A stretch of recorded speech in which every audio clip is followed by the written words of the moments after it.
No.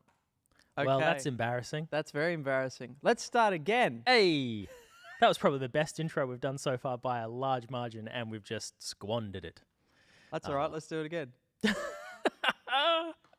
That went quite well, is what we said Good practice. when you couldn't hear us. Mm. It's good that I looked over there. It's very good. We could have gone for hours.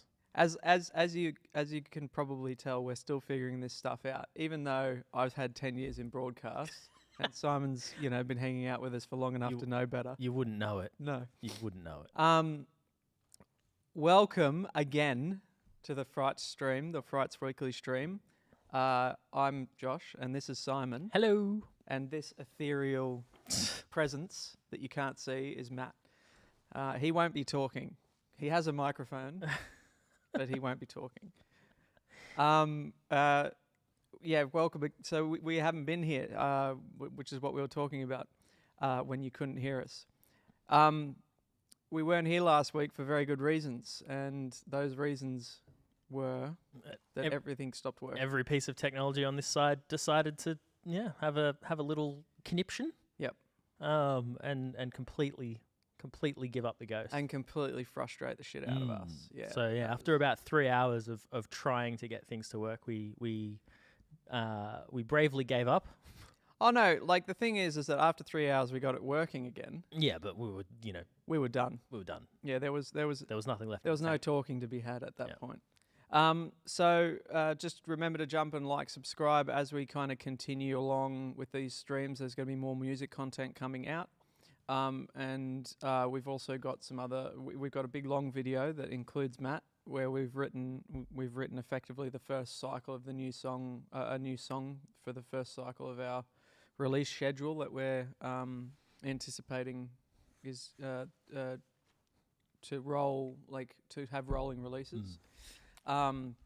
Which includes original songs, cover songs, remixes with other artists, and cool jazz stuff like that.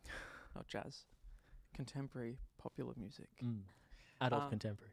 Adult contemporary. The best genre. The best genre. Is there such a thing as adult contemporary? What is adult contemporary? Yeah. Should I know what that is? Yeah, it's typically. In fact, educate me. Because I don't give a shit about genre. There was a recent podcast, one of the many that I listen to, with Chromeo, talking about adult contemporary, because for a long time it's been considered in the spheres of music genre, it's considered the boring one. So it tends to be very PG. The boring one. The boring one. It's like elevator music. Think of your John Mayers and your I don't know, others. Michael Bublé's. It's not like jaunty enough to be pop music. It's not jazzy enough to be jazz. It's not raunchy enough to be R&B. It's kind of in this middle beige space. Is how it's been considered. I'm not necessarily getting on board with that. So would it be appropriate to call it beige bitch music? I mean, you can call it what you like. I've heard you describe a lot of pop music that way too, to be fair. But well, I mean, it has to be interesting. If it's not interesting, why am I bothering to listen to it? Because it adds non-interesting atmosphere. Sometimes you're going for not interesting in a supermarket. So does adult contemporary include music? If it's contemporary music, then yeah. Is Brian Eno adult contemporary? I don't know. I don't think so. I think Brian Eno is he's experimental enough to be experimental. Avant-garde, music. yeah. Okay. But see, this is where it gets confusing when we start talking about genre. Because it's all construction. It's all a model that is an abstract of whatever the truth is. Yeah. To help us quickly categorize things, but its utility falls apart very quickly. Yeah. It's useful for being able to split up a physical space like a record shop, which is no longer useful because they don't exist anymore. Oh, don't say that. People will get unhappy. Okay. There's 3 record shops. And they're great spaces, but the purpose of genrefying music to the extent at which it has been is essentially it's a commercial venture. To put it in boxes. Yeah, literally. playlist from streaming services. Yeah, but that's gotten more clever, right? That's become like you get these playlists that are like micro genre kind of. Yeah, which is, I mean, And that is more useful. That's the utility in Spotify. That's why I haven't been able to find my way off it. Is just because of the way that their algorithmic categorization work, like the way that works, is very kind of cloudy. Not in a cloud way. I had a different word that just escaped me for a second there. But like it's adaptive based on your individual listening habits, and could put like in this cloud of possibility of music, relating to another bit of music. It moves stuff around based on individuals. So, and it also allows for things like a Christmas song to sit right next to something that has nothing to do with Christmas, which there's a video somewhere, I think it might be a Vice video of them talking about the kind of idea behind the Spotify algorithm. I found it so interesting. But it also probably explains why whenever I listen to my liked song playlist, I'll end up in this kind of weird loop of the same songs playing over and over again. It's bizarre. Yeah. Like you might not have heard a song. Well, I wonder if there's a bit of like lever pulling going on behind there from record labels and stuff as well, because there's certainly like some songs that I don't hear as often as others. As in when your liked songs are on shuffle, yeah, there are things that show up more than others. Yeah. Yeah. That wouldn't surprise me. It wouldn't surprise me, but it's all very opaque. What I'd love is just maybe there's a setting where I can just turn off that interactive element, because that would be bad for their business. No chance. I mean, on other services, sure. I just want a normal, boring shuffle. I don't want any fancy algorithms. Yeah, for that. I think those days are gone. You're gonna have to pull out the vintage iPod. I mean, if I had because I used to categorize, like I used to keep my own music library, just like a lot of nerds did back in the day, in iTunes, and before that Winamp or whichever one of those other ones that was popular back then, and had I mean, Winamp was the best. It was. And then old mate sold it and created Reaper, the Pro Tools killer, which hasn't quite killed Pro Tools yet, unfortunately. Pro Tools Maimer. I don't even think it's maimed Pro Tools. Pro Tools. Maybe that's why it was called Reaper. Rock thrower. Anyway, so we have really gotten off track there. Yeah, very quickly. So let me bring it all back. So what Frights is a band. We're a band, effectively. I'm a musician and I'm broadcaster. very uncomfortable being in a band. Simon is uncomfortable being in a band because he's like design background, effectively. Yeah, let's call it that. He's a Renaissance man. He does all the things. Except music, apparently. So that has been the weak point in my creative ventures. But he's good with words. I'm average with words. I think he's good with words. Don't listen to him. Yeah. I'm very modest. And then Matt, he's a production background, played in lots of bands, played live, and so that's the kind of trio that we are in Frights at the moment, along with a lot of interactions with other collaborative artists to put together the music that'll be coming to you soon. Yeah. So the purpose of this stream, as we've said before on the stream, but it bears repeating, is to be transparent about all those processes that happen behind the scenes in a venture like making music. There's a lot of unseen moving parts that are a mystery to a lot of people who make music, and even more of a mystery to those people who listen to music. I think for most people in kind of modern society, music is something that happens pretty much all the time. If you work an office job, there's probably a radio going in the background, or you've got headphones in, or whatever. And the same goes for a lot of people's relaxation time or exercise or whatever. Music is a very constant kind of ubiquitous thing. Yeah, ubiquitous thing. That's right. And it is often that's kind of the start and the end of it. And my opinion is that there's a lot of interesting stuff floating around in the background, and we're hoping to plumb some of that and bring it to the fore and make it make it a more interesting thing because of it. So that's what we're here trying to do. And we're learning too. So as you can tell by the beginning of the stream. Oh, that's right. Yeah. Learning about this and about music. You know, it's an ever-changing landscape. I've thoroughly been enjoying the process so far. Like it's definitely been like a balance game because we've been trying to do this at the same time as we've been effectively working jobs. You know, it's until it's a sustainable thing, it's not a sustainable thing. And as much as we can dream of it being delusionally sustainable, like unless we can, pay the rent, you know, whatever, pay our bills, drive to jobs, drive anywhere, you know, like with petrol prices the way they are, you know, we have to kind of be able to balance the dream, which is what we're doing now, against the reality of this bullshit world we live in. Yeah. Furthermore, Furthermore, I suspect that these kind of discussions about industry movements, about, you know, tools and techniques and tactics and strategies and things, are things that all successful artists do, I suspect. Or they have people in their team that do it. Yeah. So successful or sustainable? I don't know. Well, I guess that raises a very nice little segue into what we're going to be doing today. Yeah. Which is setting goals. So what actually is success? Yeah. Setting some real macro kind of high level. What does success and sustainability look like for us? We're going to be money. That's one of the columns. Yes, certainly one of the columns. Money, yeah. You need money to survive. Correct. To call yourself sustainable in this world, you need money. Yeah, well, yeah. Unless you live off-grid. Yeah. Off-grid music. It's a new genre. Oh, but also, you know, how many artists do you know about that come from wealth and it's a vanity project? Money is not part of success or sustainability for them. No. You know. It's for us.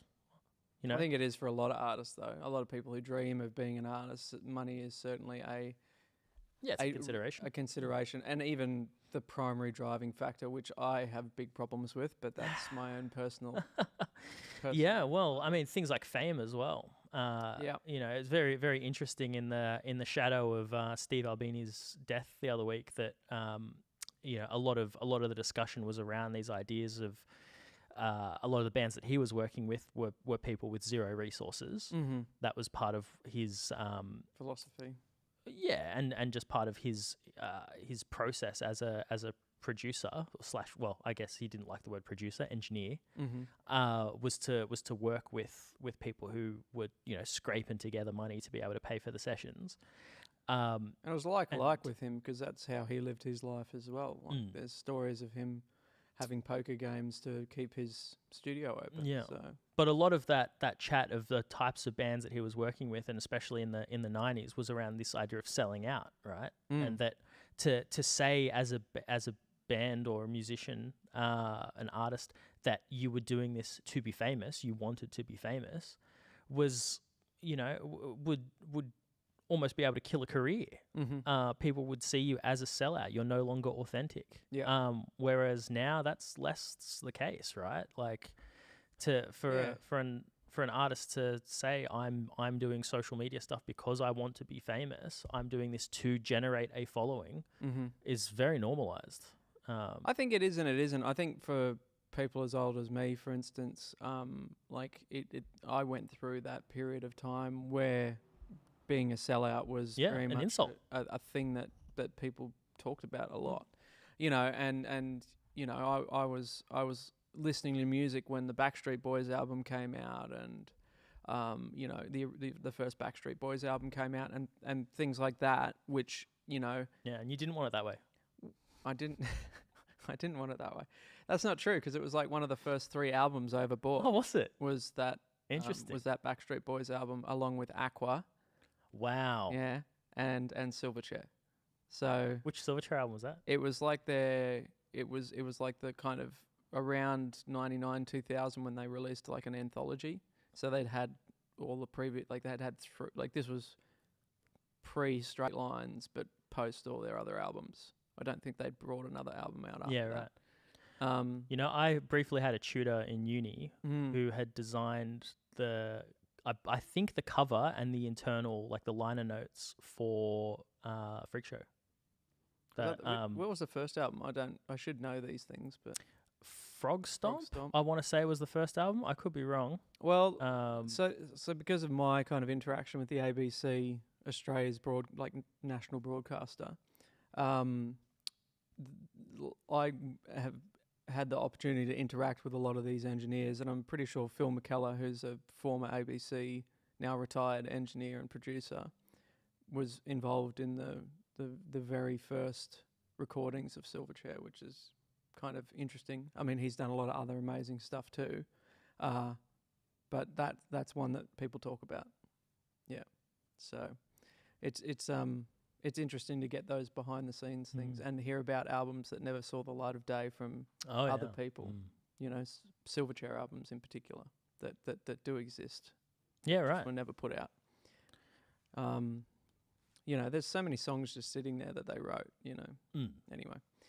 Anyway, it's a different age. Yeah, we don't have that problem yet. Yes, there's so many songs sitting there that we haven't put out. I do think we've got that problem. I think it's a real problem. Sarcastic. Yeah, I know. But hopefully we'll be addressing some of that too in this. Well, I mean, that's a real considering an important factor. Let's fly through our check-in and then we'll get on to that. Let's do it. So we talked about a bit about balance. That's been definitely a challenge for me in the last 2 weeks. And in fact, I kind of said that to you just in some text the other day about as I've kind of moved back into freelance work a bit while we start this up. We've got to be more conscious of how we block time aside for working on the Fright stuff. And the great thing about this project is there's 3 of us, et al., the rest of the kind of wider community surrounding us. That it means that we're all got slightly different skill sets, so there is a kind of nice division of labour that just has kind of naturally happened, and some good boundaries around that, I think. So I think as we move forward with that balancing act, I think it will probably be okay. It's just something that I've been thinking about a lot. Yeah, I mean, we need to kind of be brutally efficient with this. Yeah. And as we ramble through this. But again, like this is part of the process, right? Even just being able to gel as people is if you're making art together and kind of, you know, plumbing the depths of human experience. I need to know your soul. You've either got to kind of love each other or hate each other. I think we know what it is between us. It's a platonic love. Yeah. I didn't really get the angle right on that one, but I mean, you could see it. You could see it. It was there. Yeah. Did you say plutonic? Platonic? I think it's platonic, like what? Plato. Whatever. Not Pluto. I like the planet. All right? The dwarf planet. The planetoid? That could you sure. Is it a planetoid now? I don't know what they call it. I don't know. Anyway. So, yeah, the balance is certainly something that has come into our discussions in the last couple of weeks, particularly after the, let's call it a failed stream last week. Failure is very much part of this process. Learning. Yeah, I know. But I kind of, I've always been speaking from my experience, the word failure to me in the past has meant negative things. Oh yeah, I mean, but I don't think it should. It's also a great band from the 90s. Failure. Fantastic Planet, 1997, beautiful album. See, you're the proper music nerd in this group of people. Well, you know, Failure's first album. You know who produced that? I'm assuming it's Steve Albini. Mr. Steve Albini. There you go. Comfort, I think that was called. Yeah. Yeah. Also a good album. There you go. So failure is certainly something that I've been thinking about a lot as well. And just being able to be resilient and just kind of blast through it. You're very good at it. Me, with my emotional immaturity and artistic tendencies, tend to fall flat on my face when some things happen. Like I was actually ready to stream after we'd fixed that, but it was just kind of like we were both a bit brain dead, and I certainly would have been forcing myself through it, and it wouldn't have been. It would have been poor quality. Yeah, poorer quality. Poorer quality. Anyway, What else has been happening? Do you want to take a what's been happening thing? You've got a few things on the list. We talk just like an industry wide type vibe. Well, yeah, you can talk about that, and then we can come back. Yeah. So I mean, we've been doing a few little bits and pieces. I've tried my hand at writing a song this week. Ooh. So that's going to be an interesting little thing as it keeps developing. I've never done that before, apart from experiments in proto versions of this. Which have been like the kind of equivalent of like donating a lyric here and there to. Yeah, that and I think at one point, because I was trying to wrap my head around how hard it is to actually write a song, I did one, just like in an evening, and it was I haven't looked at it since. At the time, I felt like it was okay. I didn't want to show it to anyone, and still haven't, because it's again, like I'm coming to grips with these ideas of me being involved in a project like this. This one that I'm currently working on, I will show people when it's ready. And to that end, I've been playing around in a few different digital audio workstations. Doors. No. I'm surprised. Jinx, owe me a Coke. But the. So that is, and like it's such a different world to me. I'm coming from very different software packages and ways of getting what's percolating in here out into a space that exists. So, well, there's an interesting thing you pulled up. That was me knocking, not. Oh, was it? Yeah. Oh, that was because we were talking about doors. No, but there was a sound after that. Was there? Oh well. Anyway.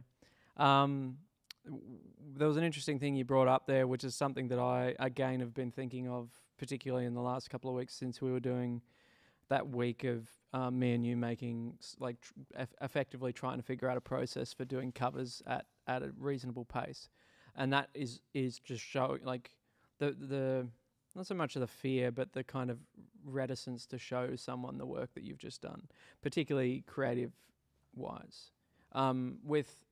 With your kind of graphic design stuff, you tend not to care too much to show people once you've done the work. There's zero ego in that. Yeah. And hey now, duck, we've got a dog here, okay? So if you hear barking, it's because he's barking. He's interrupting the stream, duck. Anyway. I have no problems with kind of demonstrating my work in other areas of, like the broadcast recording areas. stuff. Yeah. But even with music, I have a problem. Let's just hold that thought while I get this done. Well, I mean, do we need to talk any more about that? I want to just talk about ways of combating it. Oh, ways of combating it. Does it need? I mean, I think a little bit of it is okay, especially in these the kind of early doors on this stuff. We have now a fourth member of the. Ah, yes.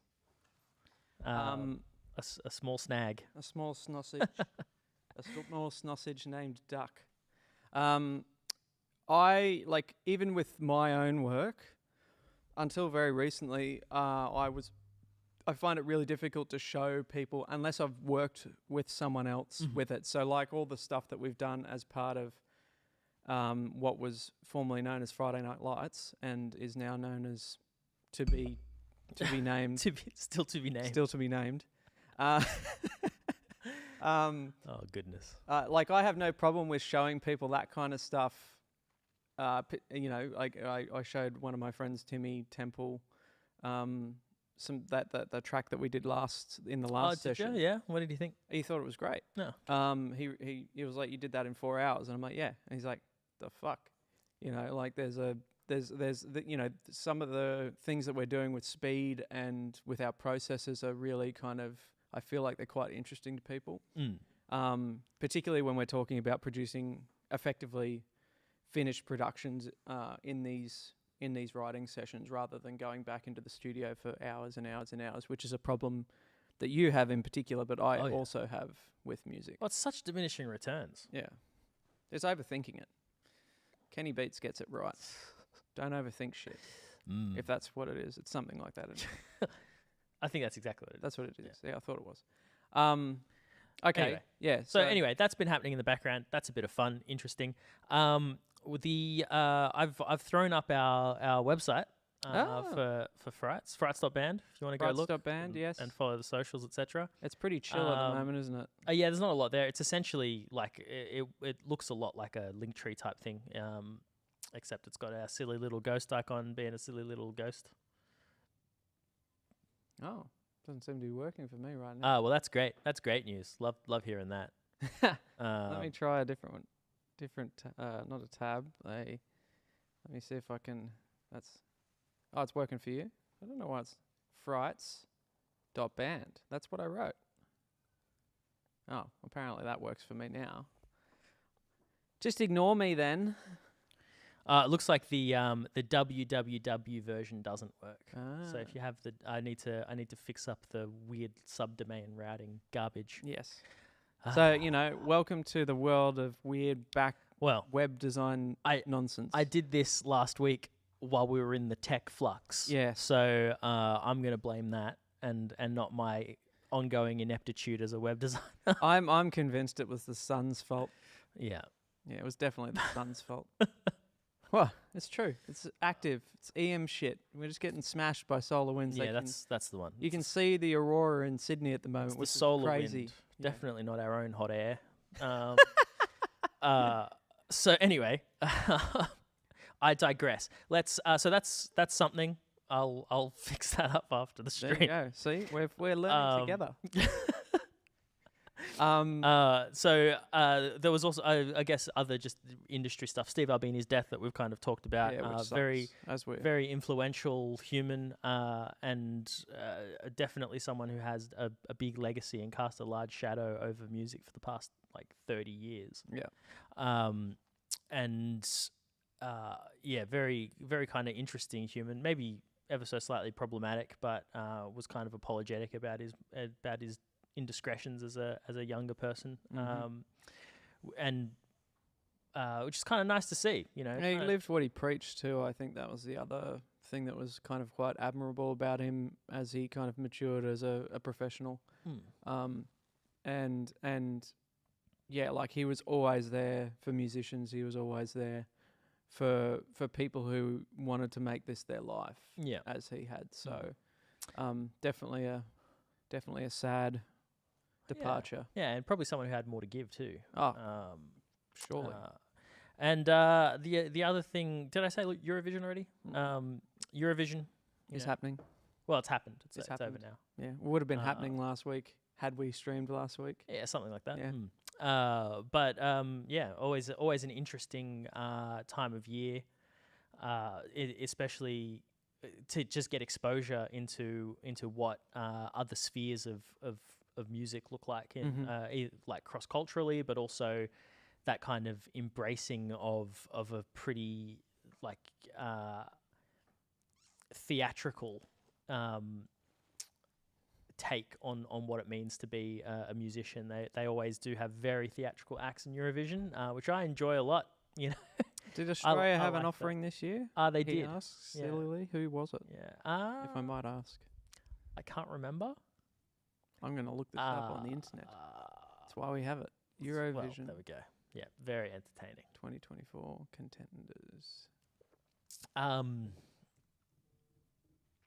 Yeah, I can't remember. Participants.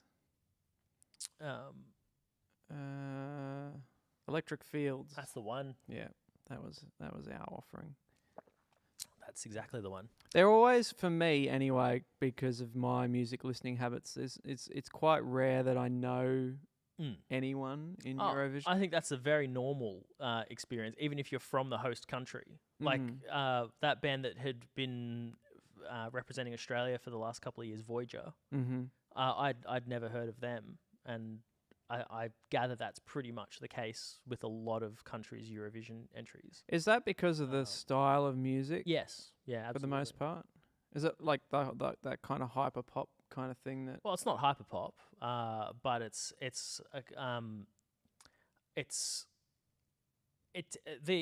my kind of takeaway, and I could be wrong here,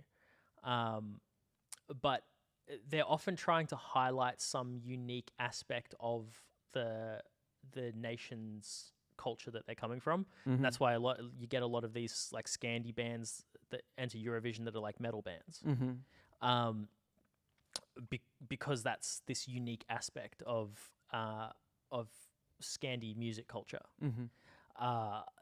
And there is also an acknowledgement that Eurovision as a contest is very much about theatricality, about like campness. You know, there's it's very queer coded a lot of the time, which is, you know, an interesting emergence given how old the competition is. That it's moved more and more in that direction.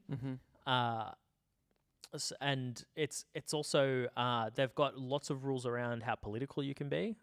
It's got a very kind of non-political vibe, which eliminates a lot of songs. You know, except for when Ukraine won last year. Yeah, well, there's a lot of coding that happens. Like, there's a lot of hidden messaging that has made it into Eurovision over the years. Last year, a great podcast came out from a podcaster called Helen Zaltzman, a podcast called The Illusionist, as in allusion. Yes. Yeah, I like that one. It's good. She did a 2-part series on Eurovision songs, which was fantastic. It was all about that, about hidden meanings and skirting the rules. Well, you know, it made sense to me that they made Ukraine the winner, particularly, you know, they were kind of showing their support for that side of that particular conflict. Well, there's a bit to it, isn't there? Because there's judges, but there's also an audience vote aspect. And the audience probably would have been right behind that. Which is always funny to see things like you always see Britain get like knocked down, or the UK rather, not Britain. Because where does it happen? Does it happen in the same place every year? No, it moves around. Yeah. But yeah, you always see how unpopular certain countries are based on audience vote a lot of the time. Yeah. It's fascinating. It's fascinating as kind of a meta music event. Yep. To see happen at that scale. And the last little note that I've got here is Billie Eilish's new album, which I haven't listened to yet. So, I have. You know, that's the first time in a long time I've listened to an album beat me to before something. you. Yeah. How'd you find it? I need to listen again. Like, it is very Billie Eilish. It's very Billie Eilish, Phineas kind of. You'd expect this kind of thing from them. It's. I don't see it as a departure for her from her kind of harmonic musical language, I guess. Yeah. And their musical language, because I think it's pretty. I think it's pretty safe to say that Billie Eilish is a combination of Billie and Phineas at this stage, and maybe at some point that might change, but certainly at the moment that sound is very much a combination of their individual talents. The production is very Phineas, the singing is very Billie. I don't really have any more comments on it other than that. As with a lot of first time listens for me, nothing really grabbed me instantly.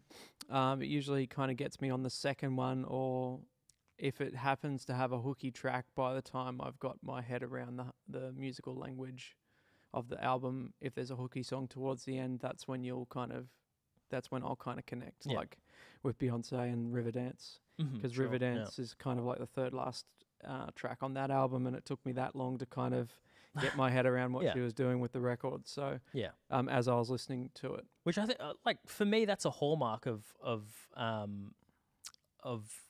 any kind of interesting listening experience. You know, if you get it from the first moment, it's probably not going to be interesting. It's not growthy. It's not expanding your horizons. Well, yeah, I guess so, but it's also like strategy and how you arrange your songs on a record, like definitely part of the beauty of arranging a record, for sure, is that those kinds of the journey that you're pull.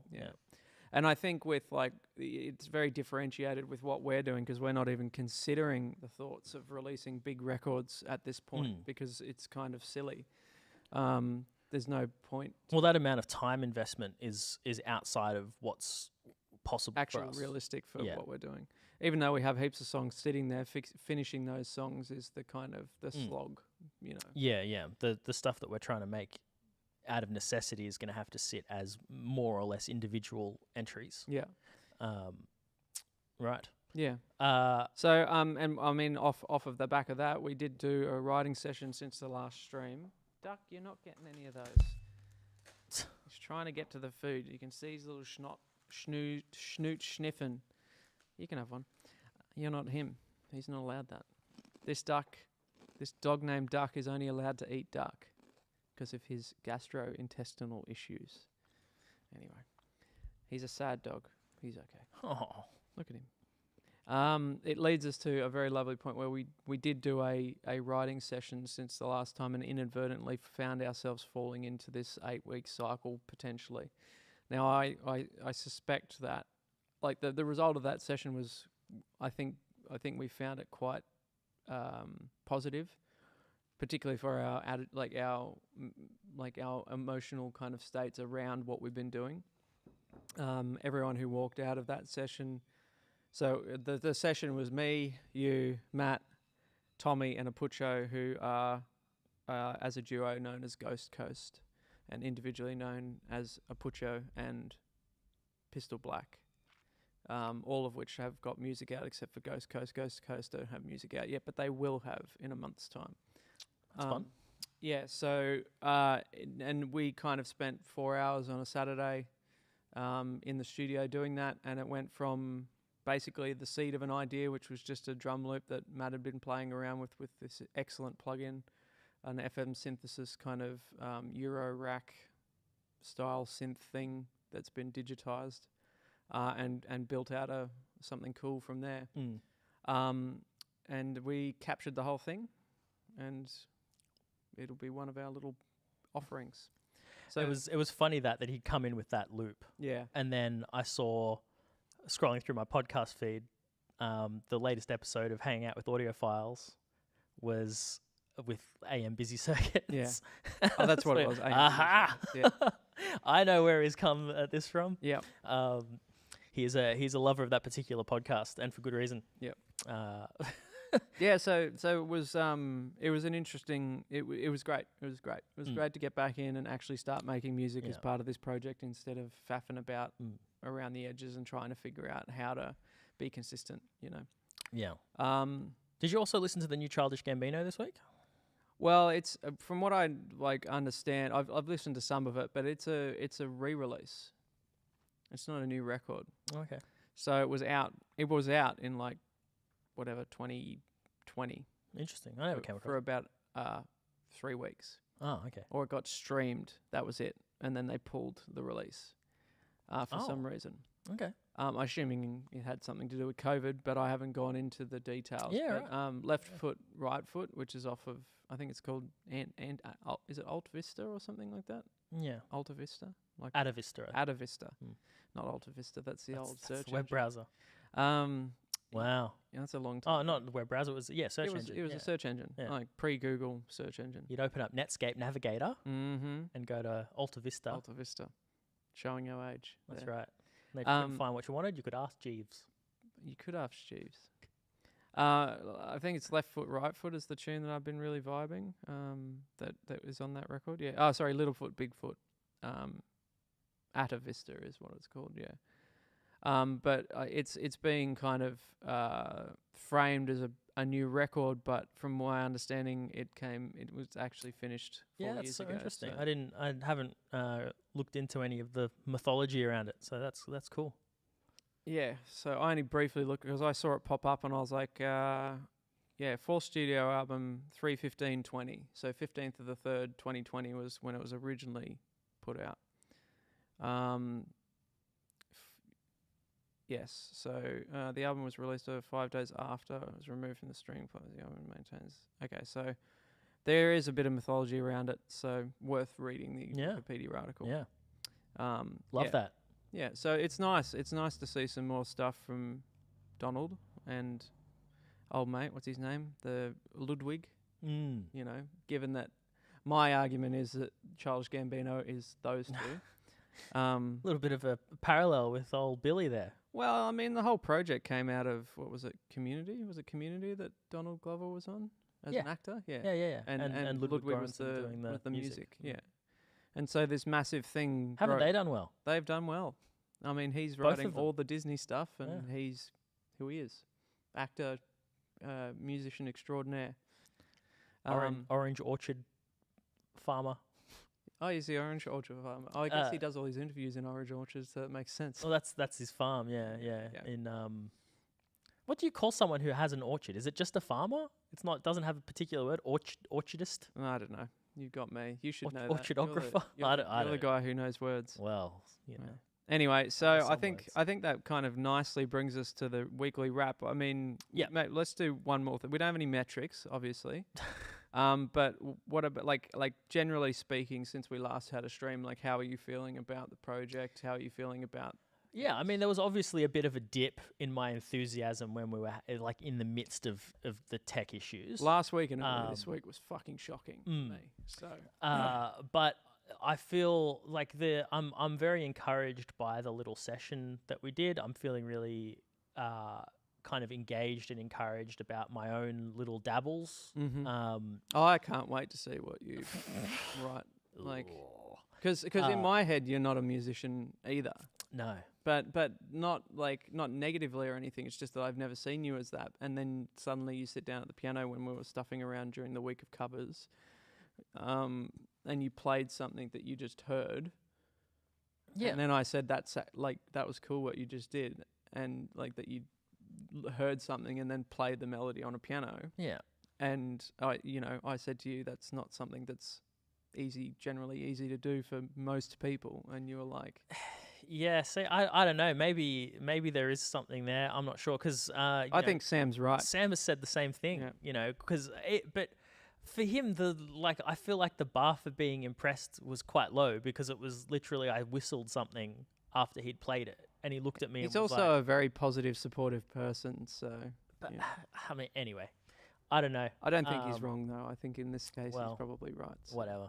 I refuse to believe it. Yeah. Okay. And I'll continue to refuse to believe it until we're hugely successful, and then I don't know, maybe believe reconsider my opinion. You can live with imposter syndrome for a long time, bud. I've been living with it for about 20 years. Yeah. I don't see why I should stop now. I mean, that's a common thing in the industry when artists go from nothing to renowned quite quickly. I've seen it in my experiences with the industry with people like Tones and I, for instance. These things happen. It's not just, it happens all the time, and particularly when you have meteoric rises, there's this massive change in lifestyle that is just like, I don't think I deserve this, and it's, I think it's something that I contend with a bit as well, just in a different way. So, yeah, I mean, I don't even know that that's it. I think it's just with design stuff, there's an aspect of it that is like the reason that I do it is because I can perceive the totality of the challenge that I'm engaging with, right? And I understand how all the componentry works.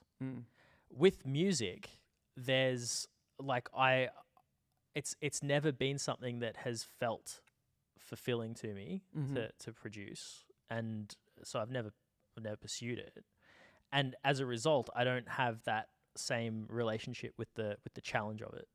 So it's going to be when I do stuff, it's almost like two paths leading to the same thing. Because with graphic design, I just put stuff out there in an almost uncaring way, but with capability. And with music, I can put stuff out there and I have the capability of being uncaring about it, but it's through genuinely not caring about it. So I don't know. It's kind of I guess it's good either way. But they're just they feel very different modes for me. Anyway, not that important. But like, just to kind of extend on that particular train of thought really quickly, do you feel fulfilled after what we did the other day a bit? Did that give you some amount of... In the making of the music? Yes. No. Okay. What is bizarrely fulfilling for me is more the the designing of the kind of overall machine. Around it, yeah, like the processes and workflows. Yeah, like that. yeah, and Which talking have been about relationality very and- helpful, like, to be honest, from my perspective. Yeah. These kind of scaffolding components that are not often spoken about, or like they just seem to they're not spoken about. I'm just going to flat out say it. Most artists don't talk about this stuff. They only talk about the music, or they only talk about performance. They don't talk or lifestyle, or or whatever, lifestyle, like or building money, the personal or mythology. the meta narrative stuff. They don't talk about the stuff that they actually have to do to make that happen. So there's this kind of like false, like falsity around what being a musician actually entails that kind of stitches up anyone trying to get into it, which is what we're trying to dispel, I guess is the word. Yeah. Because it is seen as this glamorous sort of thing. And even when it's, we worked for 3 weeks and slept in the studio and just lived off noodles and whatever. That has a romanticism. It's still romanticized. Yeah. Well, I don't think it's romantic.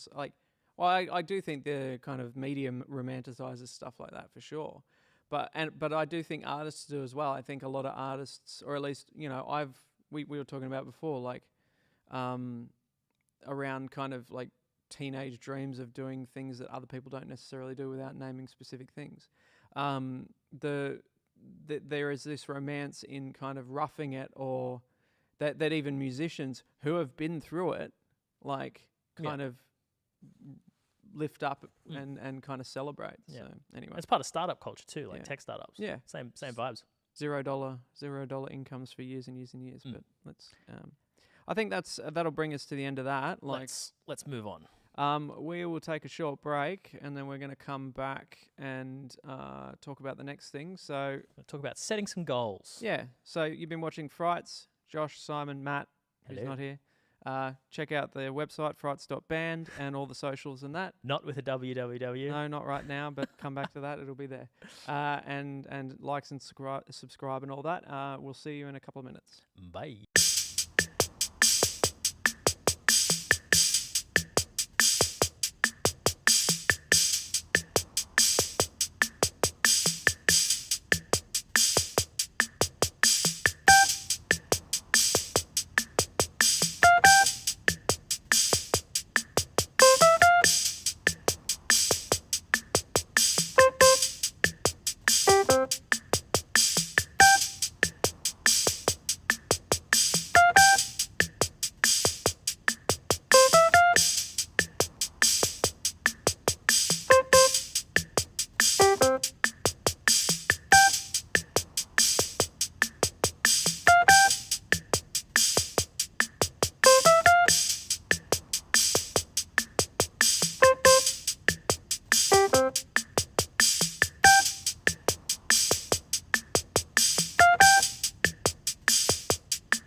We're back. We're back. Welcome back to the Frights Weekly discussion, whatever this is. Podcast, stream, whatever. Frights is a band, and we're talking about our journey to creating said band and all the challenges and successes and excitement around it. And planning and Development, design, learning frameworks. Learning and growing together. Oh, yes, of course. So that's what you're here for, and that's what we're here for. So let's do the thing. What are we doing now? We're doing All right. So we're going to do a little exercise here. This is something that I have had floating around for a very long time, which is something I put together a little while ago for the purposes of when in one of our other ventures, we've been talking to musicians about how they interact with the market at large.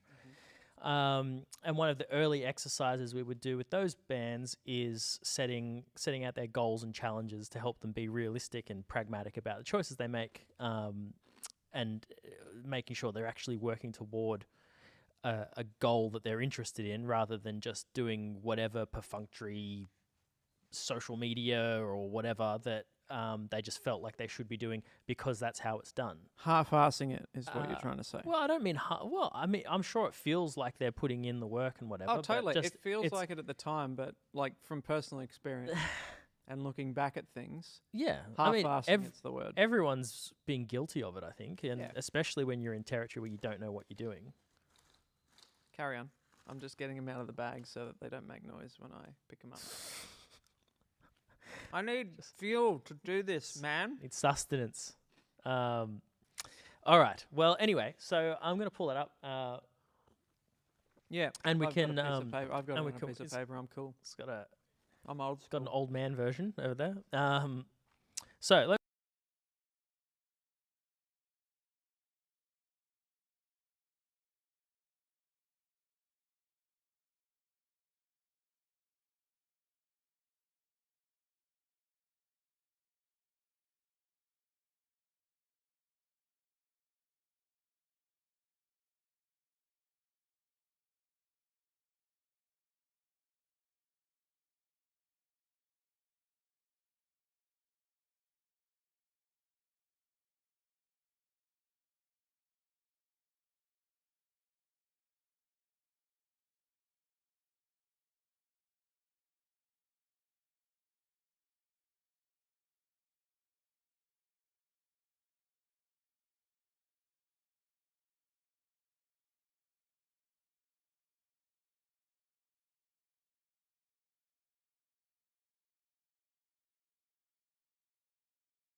that. Testing. For flip's sake. We did it again. Hold on. Let me see if it's here. Oh, man. Yeah, okay. Well, guess what? We managed to do it again.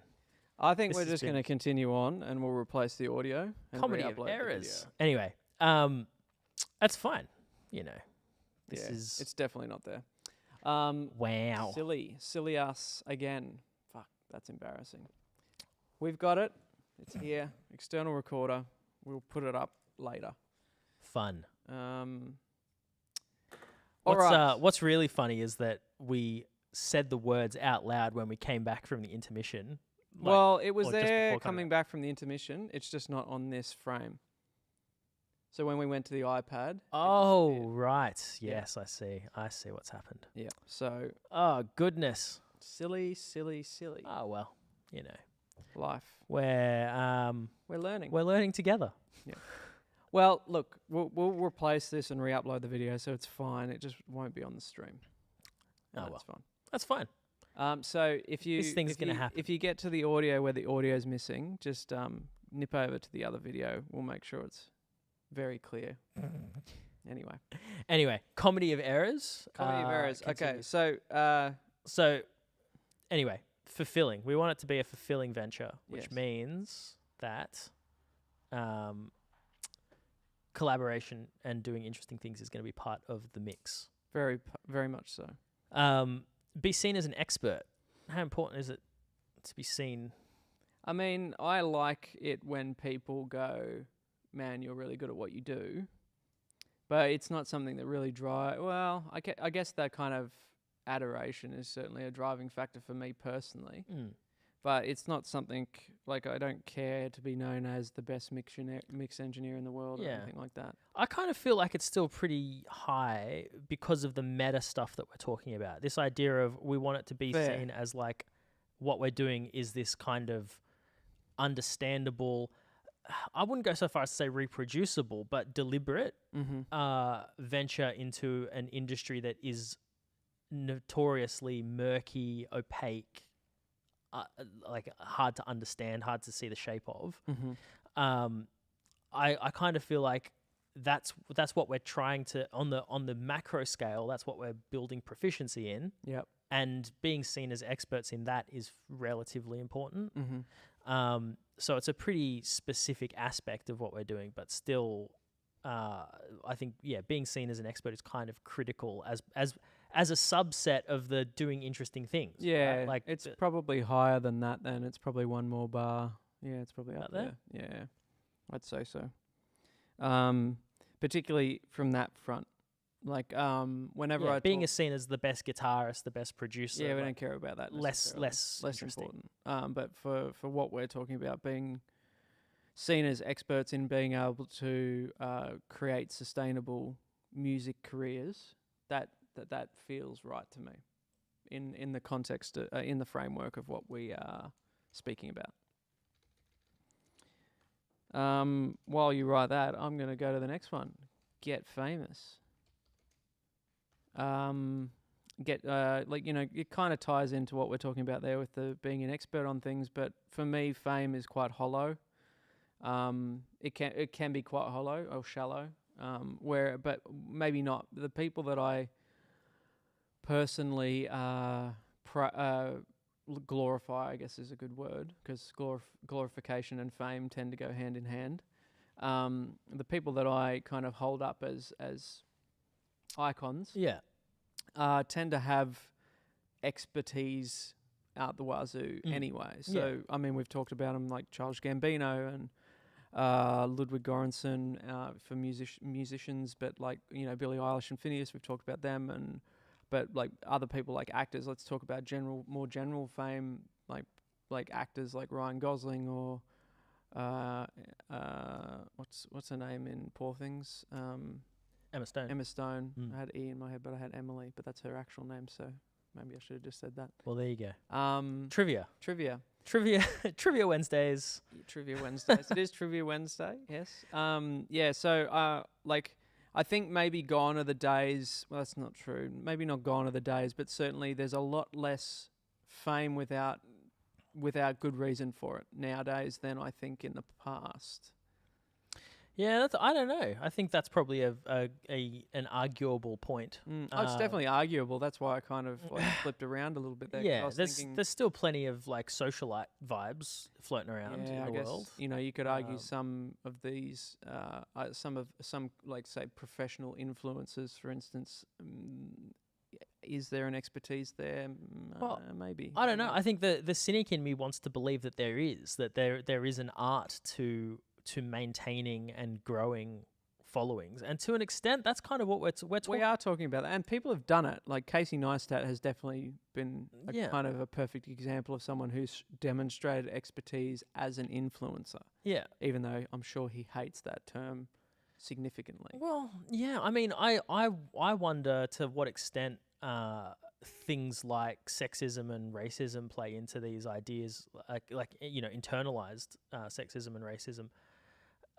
Play into these ideas of like who is an influencer who's just famous for being famous, and who is does Casey Neistat get to be seen as this expert in how to grow an audience because he's like a white guy? I don't know. And we go, he's so clever, like he's put together this repeatable system by which he creates an audience. Like it's another male, but he's black at least. Like Marcus. If we're talking about skin color, we're talking about shallow things here. It's fame. We're not trying to be be racist or anything like that. Yeah. Like, but I think of someone like a Kim Kardashian, for example, and I think I've certainly heard people in my circles dismiss her as being like, just famous for being famous or whatever. I don't know well enough to comment, to be honest. Frankly, neither do I. Yeah. But I would like to believe that there is some kind of proficiency and expertise that is built up. Well, who I was going to say before was Marcus Brownlee, and there's definitely proficiency there with MKBHD. That's his. Handle, his YouTube handle. Yeah. I don't know. Like, I don't see that stuff when I'm engaging with this, but we're not talking about me necessarily. We're talking about broader and we're also cultural stuff. Yeah, exactly. And the kind of the insidious part of a lot of that stuff can be that you don't see it. You don't it's internalized to such an extent that you don't realize that you're making these, you're dismissing people or Does that bring up a really if this hypothetically, if a culture is inherently racist, for instance, right? Yeah. If a cultural subsection is inherently racist, and they happen to be your audience, do you suddenly start, grinding in on your ethics and morals to fucking present to that audience? Like, I wouldn't do that. Well, I mean, no, but you can still be I think ethically you wouldn't. I suspect that you could probably find examples of that, but the Trump. But the to be the beneficiary of that sort of stuff is you don't have to do any particular thing to be the beneficiary of that. That's it can just happen by accident, Yeah, that's why people talk about things like privilege, right? That's where this idea of privilege comes from. Is you're not doing any particular thing to gain this advantage. You just happen to through circumstances outside your control to be the beneficiary of those advantages. Well, yeah, I don't know. Like, I like to think, let's talk. We've gone very off course here. Not really, because this is a serious consideration. I think, it's a serious subject to talk about, and yeah, sure, we might have to do a longer discussion about it another time. But when I think of expertise versus fame, for the people that I personally engage with, there tends to be both, regardless of their background, skin color, any of that stuff. I don't really care if they've got something interesting to say, if they've got, if they're doing kind of culturally relevant, advancing the conversation things, just interesting things. I don't give a shit who they are, where they come from, etc., so forth. So I guess in the context of getting famous, like you said, it does have a kind of significant connection for me and you about being an expert in things. It's probably a 7 or something like that. Is that what we've put? Fame? Is it? Or for expert? Well, expert's high. Maybe fame's about halfway. Because I think the fame thing fits into having the financial stability. Yeah, it's probably more of a it's probably more of a natural consequence. Like, we've got to acknowledge it as a natural consequence of doing interesting things and being seen as an expert. Like, that there's a level of fame that's going to come with that. Mm-hmm. But I don't necessarily think it's a goal. Like, I would put getting famous quite low. Like, I get, in terms of fulfillment, again, like, I've got no interest in being like a household name. Yeah, that's fair. And it's not going to be what's driving. It's higher for me, I think. Like, it's definitely higher for me because it fits into that adoration thing. I want to be, I want to be praised for the work, you know, or for the effort that I'm putting in, and maybe that has some fame kind of connotations. But like, to just be famous, I'm not really that interested in it. But it's definitely connected for me with the expert thing. Okay. So how about we leave it there? A little tiny bit under halfway. Yeah, I think it's a low. driver, but not a huge driver. I think for you and Matt, it's low. It's lower. For me, it's a bit higher. Yeah. Yeah. Okay. Get followers on social media. Yeah, I mean, I think it's a necessity for the other parts that we're talking about. So for me, I would put it quite high. Yeah, I'd put it like high. about there. Yeah, I think that's fair. I think, you know, it fits into that point I brought up just a second ago about the you know, the need to be like, there's like, you need to be recognized to be able to build a financially sustainable career. Yeah. You know, in some way. Like, as a freelancer, there are people who I work with who know I'm good at certain things, which means I've got an in certain areas whenever I want it, really. Yeah. And that comes from this kind of recognition of expertise, right? But yeah. But in a broader context, like, if we're talking about metrics, it kind of fits into that streaming thing in a similar way. This get numbers on social media. It's kind of a good indicator for how we're interacting with the audience and how well we're producing products and like how inverted commas good, not a good word for it, but how good the music is, you know? Yeah. So I think as an indicator to help guide our decision making, I think it's quite, it needs to be quite high. Yeah. So that, I think that's reasonable. All right. Get management / representation. The only thing that management would do for us that we're not already doing for ourselves is networks. In my opinion, I think you're probably right. I think for me, it's basically a zero. Like, part of the structure that we're looking at, like, that we've spoken about just verbally between us, is a largely DIY vibe. There's probably another way to read this question, which is like building a team. Mm-hmm. And again, I think that we're probably not looking to. My interpretation of the kind of vibe that we've built so far is that that's not really what we're looking to do. We don't necessarily not after my last experience with building a team. Certainly, I would be. Let's just split this into two things then. Let's talk about building a team and actually talk about management and representation, because I think you're right in saying they're different questions, and I think we should kind of address them individually. Yeah. Well, first of all, let's just say that I think my understanding is that for a lot of artists, they have large unseen teams. Correct. Like, we probably need to kind of acknowledge that there's so many moving parts to an artist's career. Well, let's just talk about touring, because I know quite a lot about touring. Sure. And what it takes to actually pull off a tour. So let's just pretend, let's do a medium-sized tour. Let's say it's it's a US tour, and there's one show in each state, major city each state, or whatever. Let's a 50 show tour. 50 show tour. Right. And you're talking about touring around the US. You've got a lot of land mass to cover. You're going back and forward across the country several times to cover that ground. You've probably got to do it within 60 or 70 days to make it worthwhile. And so suddenly you've got a lot of logistical kind of planning that needs to go into it.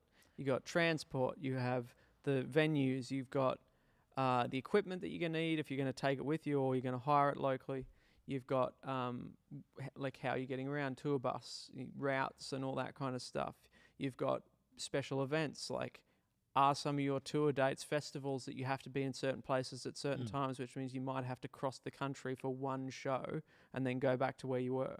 You know, there's all these things to kind of consider. So suddenly you've got this massive logistical problem to deal with. It's not so much the music. Sure, you have to put together a front of house mix engineer and a Mons operator, and then a band if you're a band. You know, if you're not a band, if you're a solo artist, you have to actually find musicians. If you're a band, they're already there, so you've kind of got an advantage. So suddenly you have, you know, then you need a tour manager because you're already, like as a musician, you're concentrating on the musical component and the performance component. And so your day starts later in the afternoon. But if you turn up at the venue at 3, you won't be going on stage that night because it'll take 5 hours to get ready for the show. So you need someone there beforehand doing all the technical work and the logistical work within the venue around tickets and merch and blah, blah. See, that's just for touring. Yeah. This is not about everything else. And you think about how big something like a Beyonce or Taylor Swift team looks like. Yeah, it's becomes hundreds of people. Absolutely mind-boggling. You know, they're big business, they're medium-sized businesses just in themselves. Probably big businesses, to be honest. Depends on where you kind of draw the line. Yeah. Well, yeah. I mean, the advent of things like social media, like, have totally changed that landscape in the last 20 years. You know, promotion. So didn't even think of that with touring. You got to have promoters. Yeah. So yeah. Well, precisely. That's right. So you know what in the 90s might have been like you have a publicist. Mm-hmm. You have an agent of that sphere. Now that is in itself a team. Like you have 10 people like putting together graphics packages and social media posts and all that jazz. Planning all that rollout is the work of, you know, months of a team. Yep. I think as a goal, like the team is a necessity for some of the things that we're going to be doing.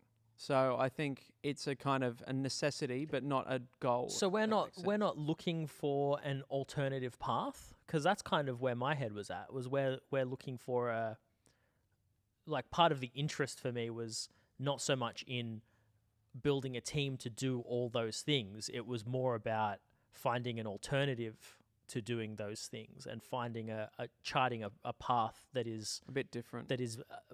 You know, possible to be DIY. Yeah.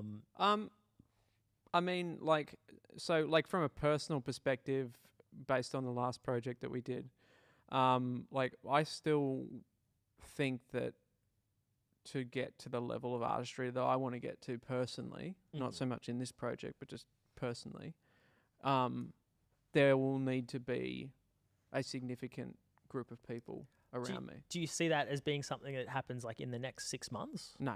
So I think for now, let's keep it real. No, I'm low. just framing it up. Yeah. I think I like, we are bootstrapping this. This is effectively a startup, what we're doing again. So the least, and you know, through our experiences, we know how difficult it is to manage a team. So actually having a team around you tends to require a lot of interactions, personal interactions, and it becomes your whole day. You stop doing the thing that you got into the job to do in the first place, right? So our kind of goal is to be personally fulfilled and create music with other people. This keyboard's just decided that, guess what, you're not. There we go. So I guess I'm kind of happy to have the team thing quite low on the list. That's as in low priority, as in even 0. I don't really care for it, to be honest. Well, I'm going to put it there as a tiny mark just so that we know it's actually there. But yeah. All right, do domestic tourists. No. I want to talk about the management thing. Oh, sorry. So, like, I want to speak on the management representation thing in the network context, as in this. It's an individual or an agency that it's a unit based around a couple of individuals that are really good or have really great professional networks in the music industry. That's what I want to talk about specifically around that. To your comment before about, you know, finding different ways to do this, I think this kind of fits similarly to what it fits in a similar space to what you were talking about with that. But I think there's a huge advantage to be gained with the right relationship when it comes to this kind of management representation thing. I have concerns with management just in general because of the, like, a perfect example is what happened to me yesterday with a job that I was on where management did not inform the band that a recording was going to happen, and so the band weren't aware, but everyone else was. The management and all the production crew knew that it was happening, but the band didn't. And this particular band doesn't do this. They don't allow recordings of their shows. Did they not have to sign something? Well, the management would have, but the management failed to inform the artists. Wow. So, and this is a common thread. I in my experience with broadcast music in particular, the disconnect between the communication, kind of the isolated bubble of the band, effectively, this kind of like, and then the kind of bubble of management, they don't kind of overlap in a Venn diagram kind of way. They kind of sit separate to one another, and if anything, separated by a whole fucking massive hole. Yeah, right. That's not true of all artists, but it is common enough that I'm talking about it. That like I might turn up to do a freelance job, for instance, and then go home, or be kicked off stage, or whatever, So I think I do have concerns with it. However, a good representation, either as a manager or as a kind of agency that helps you connect with other people who need your product, say someone who is out there advocating for your music in film, for instance, or whatever, like those kinds of people they can really make or break a band. Yeah, sure. Or an artist, or not make or break. I think that's the wrong word, but certainly meteoric rise with the right kind of combination. Yeah. But those kinds of people, those elite managers, let's call them elite managers or elite agencies, they're very picky about who they work with. So as an artist, you have to be proven, I guess. You need to prove to them that you're worth their time because they have people knocking at the door every day. So for me, someone like that, I would that would be very high on the list. Okay, so I've added a new thing down. I've got a little something else box down here. Oh yeah. So I've added build a wide and deep network in the music industry. Yep. Would you say that's a fair condensing of what you've just said? Yeah, I think so. Okay, and so we're going to put that as quite high? I think so, because that fits into agree. the collaboration thing. Yeah, I completely agree. Because collaboration's not just musical collaboration. I think it is business collaboration as well. Or even just like not framing it up as a business necessarily, but just like this being able to talk like an academic kind of relationship, almost being able to talk coherently and confidently and with authority about this industry that is so hard to understand. Totally. Yeah. Okay, so domestic touring. Is touring part in general of what we're looking at within the next 6 months?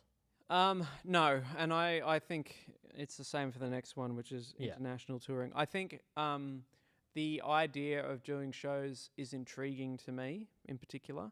And I know Matt's done touring and has experience with it, but would prefer not to. And there's a lot of reasons for this, like we were just talking about before, how actually hard it is to put together tours, how time consuming it is, and how what's it called when overextended? No, how like kind of all encapsulating it is for your time as an artist.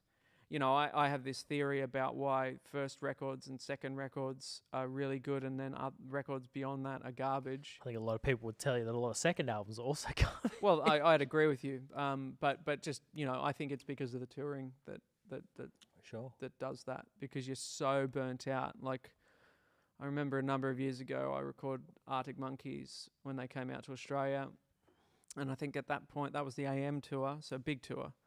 250 or 260 shows worldwide across 2 years-ish. Wow. and That's huge. it's huge. We caught them on show 150, 160, roughly around there. And it was like they were done. However, those things in that market were the thing that you did to kind of never have to work again. After doing that AM tour, they really don't probably need to do anything else again. They've probably made enough of money off that tour to never have to tour again. Well, I mean, they've I don't know if all of them have, but I know that at least one of them went and like bought a bar. Yeah. In Sheffield, I think. Yeah. So yeah, like it sets you up. Yeah. You know what I mean? So they're worthwhile to do as a method for doing that kind of stuff. But I think, like we talk about people like artists like Daft Punk, they don't tour. Apart from the couple of tours they did. Yeah, I mean they don't do extensive tours. They didn't do extensive tours towards the end of their career. No. Well, yes. I mean, they did. That is the one time they did do extensive tours. Like 2007, the Alive tour, and then they did. They didn't do one for Random Access Memories though. I don't think so. No, but that's when their kind of thoughts around it changed a lot. And they were certainly in what I would call a sphere of super fame at that point, where they probably didn't need to anyway. So I think touring in particular is quite way down on the list because of these other things that are important to us. But it does bring up kind of other questions around how do you, I guess, test new material, Well, going back to the touring real quick, I'll come back to that. But the one problem with touring now that's kind of, particularly in Australia, it's probably less of a problem in Europe and America, is that it costs a lot of money to tour here. It's post-COVID. It was big distances. And population centres that are spread out across the country, like a lot more than, say, the United States.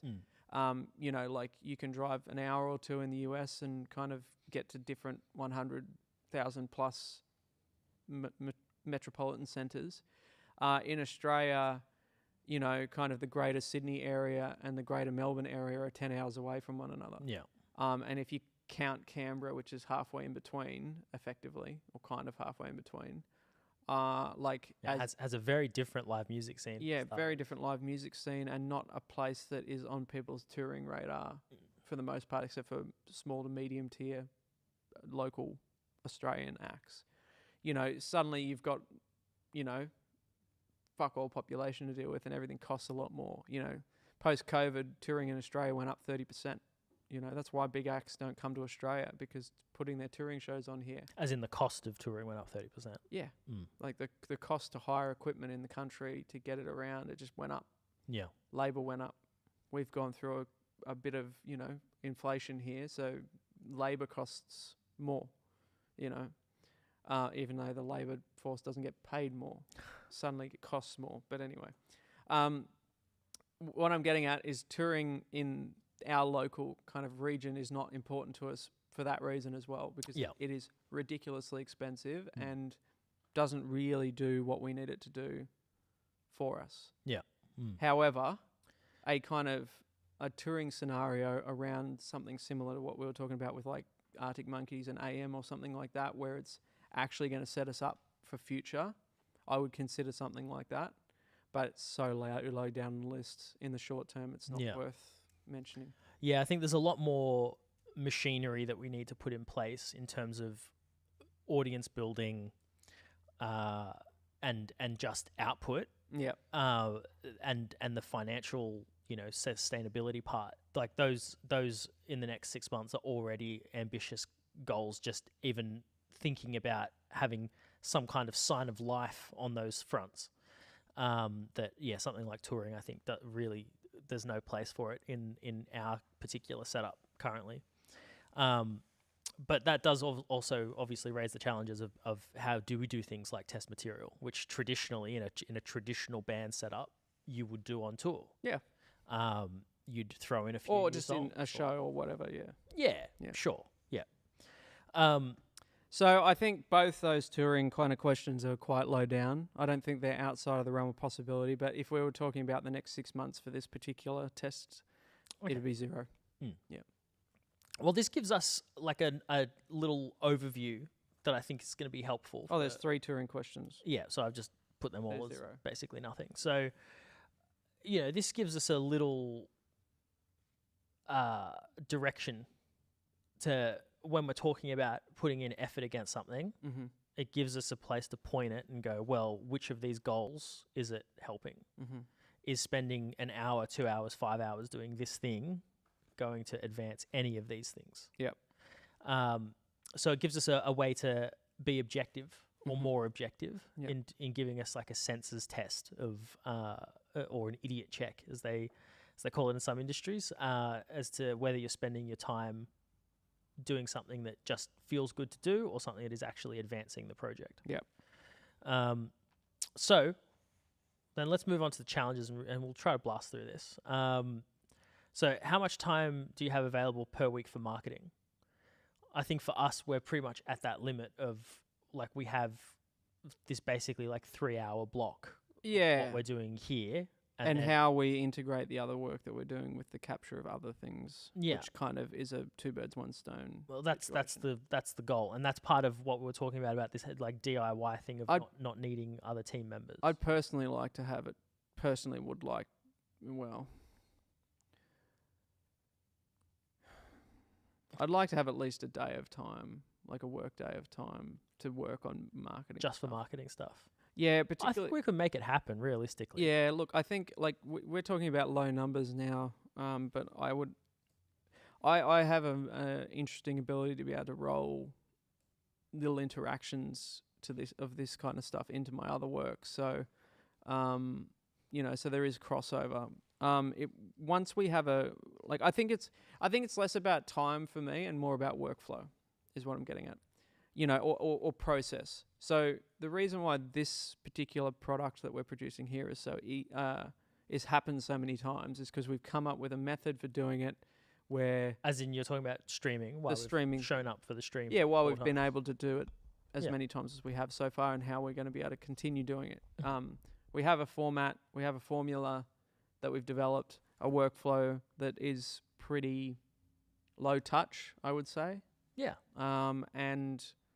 And we have a lot to say, just normally anyway. So being able to come in and do that is as a result of the workflow that we've set up, that we spend quite a lot of time to set up, allows us to do it a lot quicker. Yeah, go slow to go fast. Yeah.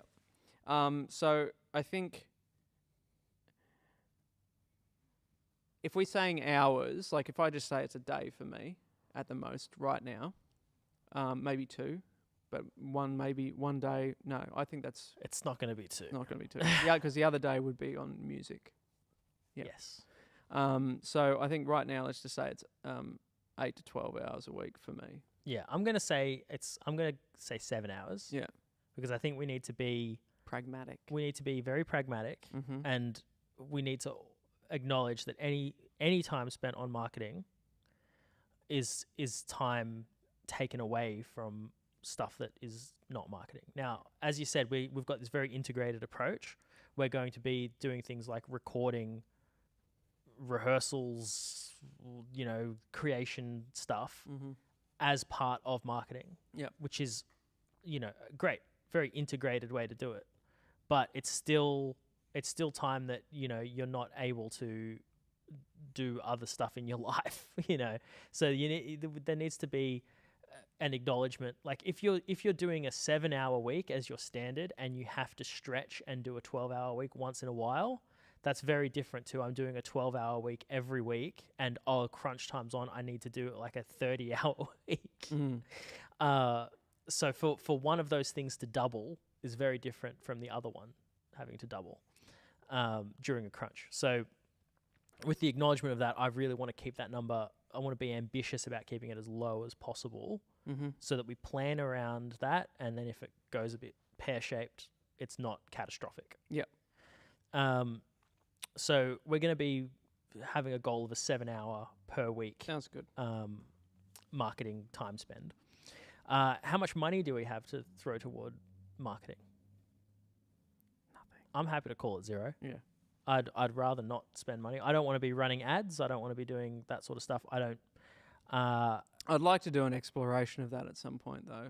I've actually accidentally come across some interesting kind of videos around targeted marketing for music on Instagram and TikTok that Well, we should definitely talk about that. have some interesting results that might be worth considering and exploring. That didn't have a ridiculous spend. Yeah.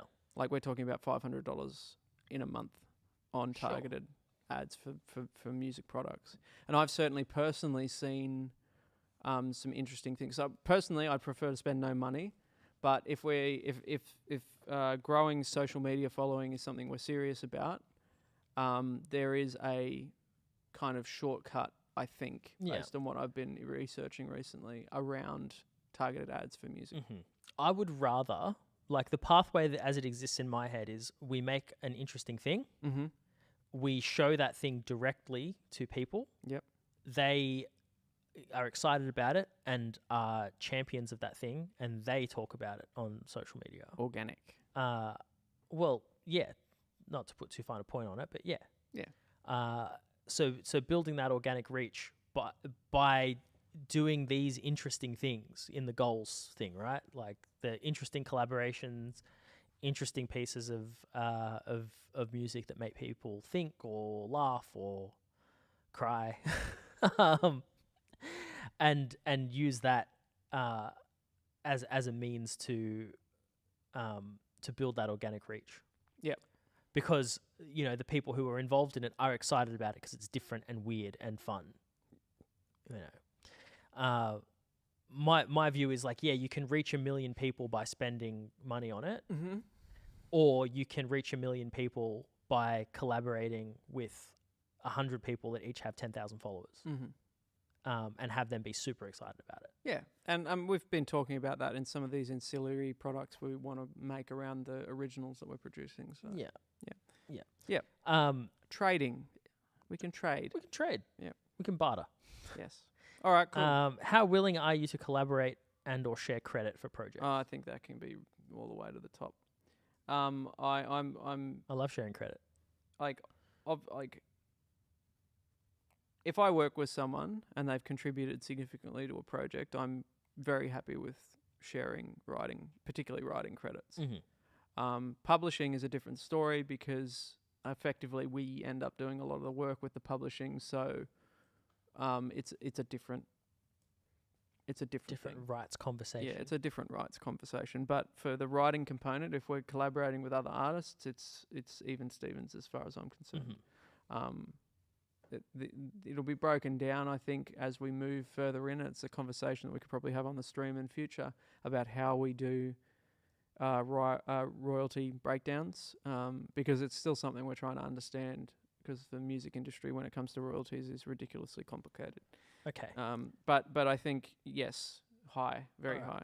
We need to blast through the rest of this because I can be here for another 30 minutes. That's all right. We're not going to do the next segment at this point, Okay. I think. So Fine. let's just finish this and then we'll call it for the day. And we Coolies. can come back to that the next segment another time.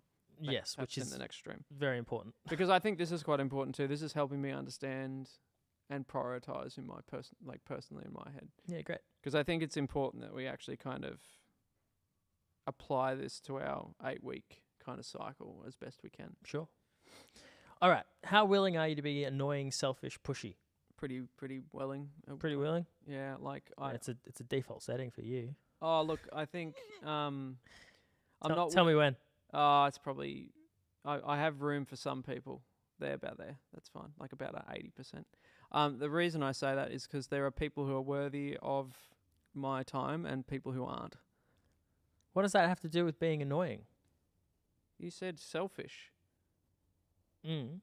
Are we Oh yeah. talking- Okay. Yeah. I Like can see that. annoying. I don't want to be a fuckwit like to people if I can help it. I like to be a good person as best I can, and being pushy is you kind of have to be Yeah. to get something. Well, that's through to kind of the people. point of this question, right? Is like your strategy. If you're not willing to like put yourself out there, go.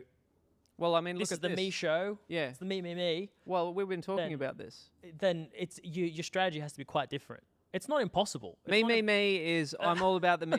Let me put it that way. But it's not impossible to build a successful career without pointing the spotlight at yourself constantly. Well, we don't have to point a spotlight at all of us at once. I'm very happy to be that dude. You know what I mean? Yeah. But there needs to be for most conventional strategies, you have to have some level of comfort of going like, I'm putting myself out there. I'm going to be the center of attention. I'm going to say I'm the best. You should listen to my stuff because I'm the best. Correct. And convince people of that effectively. I am very open to that. I would like to engage in those activities personally. Yeah, right. Okay. Cool. I'm pretty sure that you and Matt do not want to engage with those. I mean, less so. I'm part of being on the stream here, like that is definitely part of the being pushy about ideas and about holding myself up as someone who is to an extent an authority on culture. Mm-hmm. It's and I'm kind of I'm happy to do that. Yeah.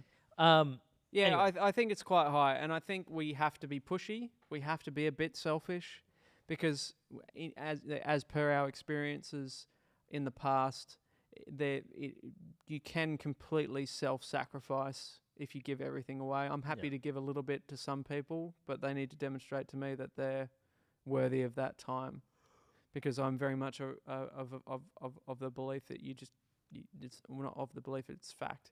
You don't get time back after you spend it. It's gone. Well, yeah, I think that is most people's understanding of how time works. I don't know if it is the arrow of time and the but I don't know if it is. I don't think that's true. I think that some people get it and most people don't. Yeah, I mean, I think a lot of people are just total energy vampires and that's will just true. take all your time and energy if you let them. Yeah. Yeah. That's normal part of being human. So I'm willing to have this one quite high on all those. Okay. How willing are you to try new things? Well, I think we can say that's pretty through the roof, off the charts. Off the chart. All right. That's why we're doing this. Yeah. I don't think we need to I think go into that any further. With the view of trying to DIY a music career. Yeah. That's that's not necessarily a new thing. The punk ethos has existed forever, but I think inbuilt in part of that is trying new things. Yeah. I can get behind that. All right. How long are you willing to dedicate marketing effort to one song? So well, I think we have an answer for that, and it's 8 weeks. Well, yeah, that's right. We have a bit of a plan for like an 8-week cycle for how long our kind of release plan for stuff is. The reason that I had this question in this particular format was when I was doing this sort of work with artists, there's a lot of really great stories out there of artists who spend months and years on one song. Pushing one song, and then it eventually breaks. Yeah. Which is incredible. So this was a way to talk about that, because for a lot of young and emerging artists of something that broke way later. Well, I mean, the Kiss from a Rose is always a good one. Yeah, that's true. That one was the Maroon 5. They Shouse. Yeah, like there's lots of examples. There's loads. But how much of it is luck and how much of it is like just pushing? Yes. It's both, right? Like, I think it's possible to say, well, if you release something and it's immediately catches the ear of people and fantastic, everyone loves it, like that's luck. But you can also, if you push it for a year and then someone happens to hear it and go, this is fantastic, I'm going to play it on my radio show or whatever, someone who can amplify it and someone who is a bit of like a kingmaker, for lack of a better term, in their industry, that's a kind of luck as well. Like if you view luck as this whole opportunity meets preparedness, which I do, then the longer you push, the bigger the surface area you have for and that more for that luck you cultivate. Opportunity. Yeah. I mean, I tend to think that luck is like everything is luck. There's kind of, I sort of feel like not that it's no such thing, but it's like it's the only thing.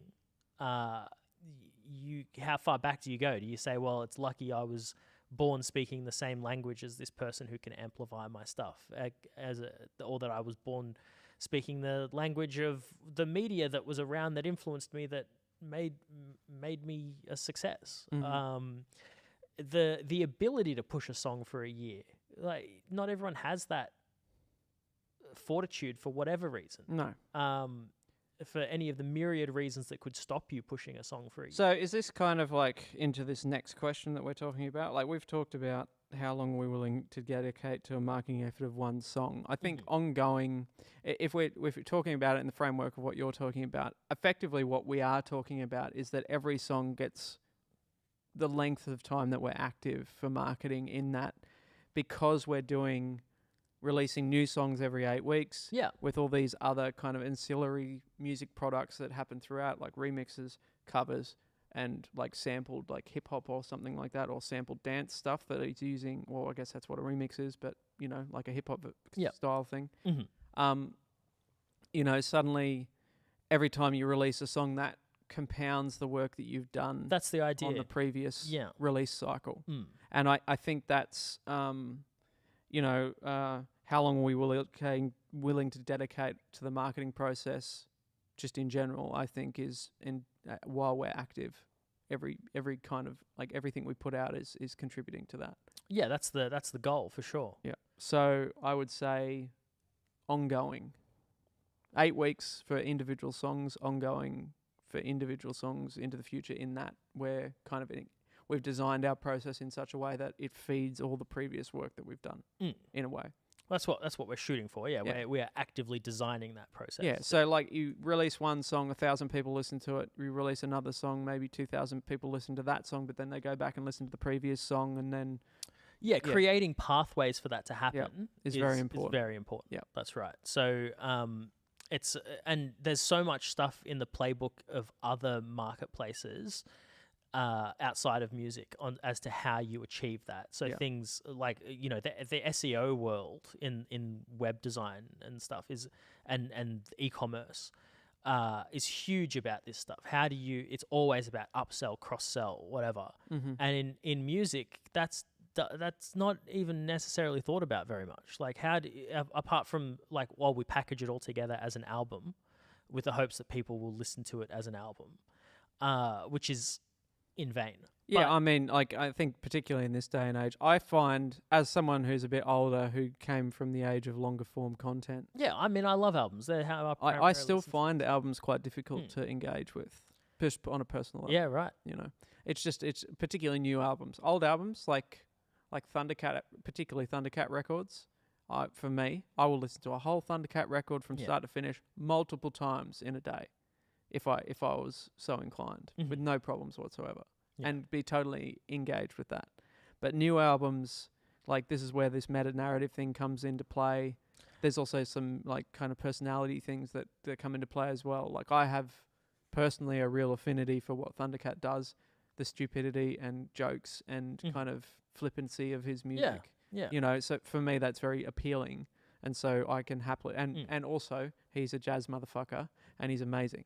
Yeah. You know, as a musician. So he kind of fulfills all my things. He's very, very, very good at what he does and doesn't give a shit and doesn't take it seriously. And that for me is like a perfect combination. Yeah. It's the peanut butter and the jelly. Yeah. So, long form content is hard. And so that I think what you're talking about, the cross marketing or the cross promotion of things, we've figured out ways to do it in a short form way, I think, based on our little 8-week thing. Yeah. Yeah, we're still actively designing this process, and we haven't tested any of it. No, so that's what this is all about. That's it. Learning together. That's the theme of today's stream. Clearly. So how long are you willing to try to achieve your goals? I think that's just ongoing, really. Well, I think we need to be pragmatic. This is essentially a question of like, if this has. If this doesn't get any traction, let's say it's 8-week cycles. How many songs are we willing to spend time on? I don't know. I reckon maybe 4. So that takes us to 8 months. If this still has no pulse after 8 months, I think reckon that's problematic. kinda- I think we're going to be working up. We need to really hit the ground running with this 8-week cycle. Then, if we're going to, 4 songs basically I know. to pull it off. No, but what I'm saying is, I think we've been kind of leisurely moving along recently. Not leisurely, that's not true. There's been a lot of things to figure out, but I think the momentum needs to pick up significantly for us to achieve our goals. Just press the one. Yeah, it came back. It just took a second. What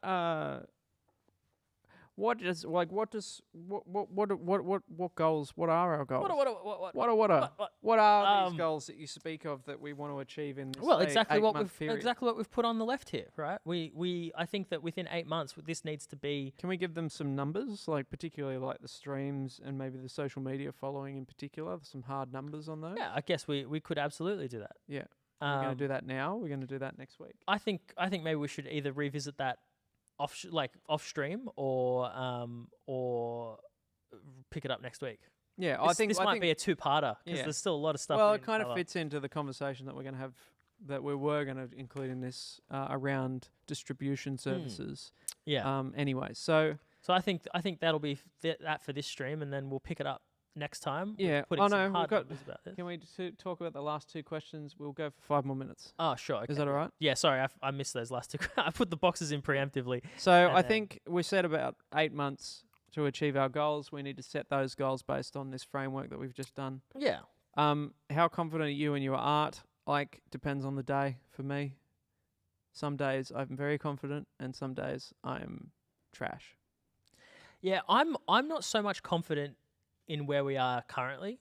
Mm-hmm. I think we have a lot of improvement to do. Totally. In the actual art making component of what, I love what we're producing. Yeah. And I love the way it. You're very critical of the processes. Oh, though. massively critical, which is a good thing. And of the output. Yeah. I have a lot of thoughts, a lot of notes. I know.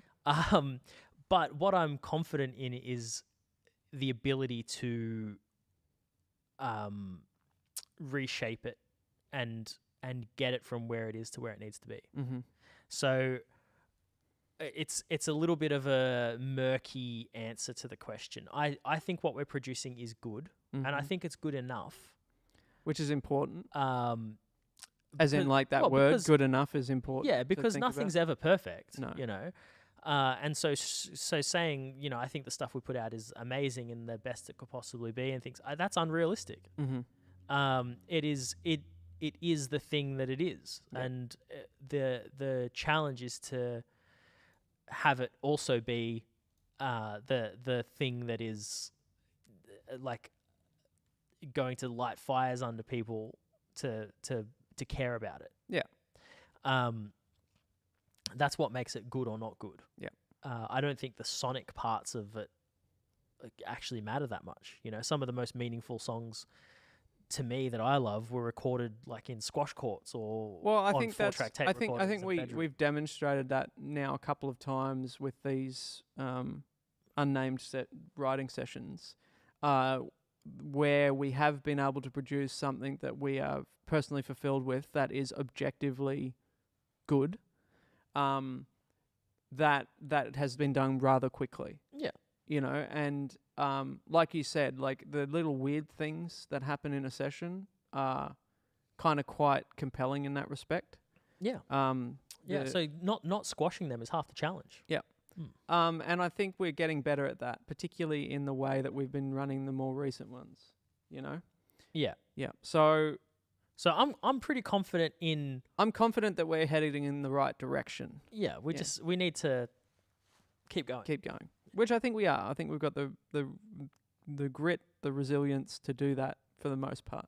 Yeah, and an emergingly clear sense of what that direction needs to be too. Yes, which is critical. Yes, all right. Well, last question: how confident are you in creative opportunities and/or non-musical content? I think we're pretty confident, given that we're doing this. Yeah, I think this is a good demonstration of our confidence. I actually think we're probably more confident in that field than we are with the creation. Yeah, well, I mean, the thing is, we have good resources across all that. Yeah. And years of experience. That helps as well. Yeah, like I can pull out design stuff when required, and things like setting up a website. And I can pull up this stuff when required. That's like right. Broadcasty and recordy and like our processes in the studio space, for instance, as a result of my kind of confidence in that area. Like the fact that we're able to produce something so quickly of releasable level, I would argue, is a kind of testament to that confidence. Yeah. And I think with Matt, his kind of confidence in his ability as a producer, maybe not outwardly necessarily, but certainly like from the stuff he's producing from an external perspective, I think there's a lot of aptitude and confident kind of stuff going on in that region. So I think we're covered, to be honest. Yeah, in that respect. I think so too. I'm going to give us a full marks for that one. Full marks. All right. Well, let's kind of just wrap that up. Let's do. Off the back of this, what do we need to do? Off the back of this exploration of our particular kind of thought processes and patterns, what do we have to do? What's the next step? So I think the next step is now that we've got an overview, we can dive in a tiny bit deeper to put hard numbers against things. Yep. And so having numbers and time frames that they become the backbone of whatever metrics we look at. So we can say we expected the curve to look like this. Actually, we're outpacing it, or actually we need to work harder in this area because we're outpacing it there, but we're failing here. Or we need to reevaluate everything because we're not hitting the goals across the board. So having that basis will help us make those decisions as we go on. But the first step of that is setting the numbers. Then the next steps from there are creating, like we've spoken a few times about this like 8-week release cycle that we're talking about. We probably need to define what that is, because at the moment that's all been very nebulous, and it's this ambition. And I've drawn up like a diagram version of it, but it's not something that we've spoken about deeply, and we certainly haven't shown it on the stream. I think we probably need to start unpacking that and figuring out, in detail how that fits into this, and how we can optimize it to achieve those goals. Because I think this is where the rubber's going to start meeting the road in terms of like, we're moving from this kind of soft launch, we're just doing the streams to build up proficiency and the habit, to now this is where we can start to actually make it useful. Yeah. Cool. So those are the next steps in my mind. Yeah, no, that makes sense to me. And I mean, just continuing the momentum growth. Yeah. Yep. Which this is absolutely a part of, because one of the things that can happen is you can, like, if you don't think about these things, at least personally, like if I don't journal, for instance, which is very much this process. Well, it's kind of what this is. Yeah. I get lost in the weeds very easily, and I certainly, since the last stream, and particularly during last week when we didn't stream, definitely I felt very already lost. I was already kind of feeling very nebulous and disheartened about the momentum in the project. Yeah. So there we go. Cool. I think this has been successful despite the technical stuff. Yeah. All right. Oh boy. Yeah, I know, that was terrible, wasn't it? Terrible. Twice we did it twice. Well, hey, look, at least we're flubbing it now. Yeah.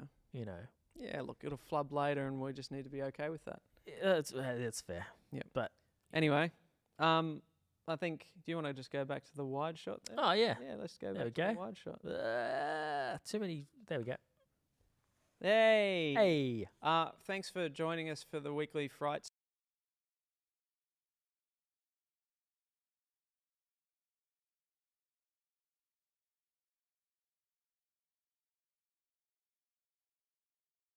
stream. Frights is a band, like we've said multiple times at this point.